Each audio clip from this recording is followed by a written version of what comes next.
বন্ধুরা, তো সবাই কেমন আছো? তো কমেন্ট করে বলবে ভালো আছো কি না।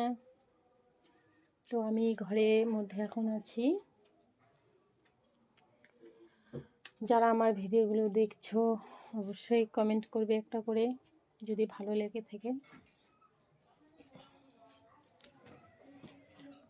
মানুষ কখনো নিষ্ঠুর হয় না, কিন্তু যে সত্যিকারে ভালো ব্যবহার করে থাকে সেটাই তার পরিচয়। মানুষের পরিচয় তার ব্যবহার। সে যে সত্যি তার ব্যবহার ঠিক রাখতে পারে, তাহলে সে কি মানুষ। আর যে ব্যবহার খারাপ করে তাকে আমরা কী বলি? অমানুষ। তাই যারা ভালো ব্যবহার করো, যাতে অমানুষের মতো কেউ ব্যবহার না করো। সবাই সবাইকে ভালোবাসবে, মানুষ হয়ে মানুষের মতো সম্মান করবে। বাই। ভালো লেগে থাকে অবশ্যই একটা কমেন্ট করবে। ভালো থেকো।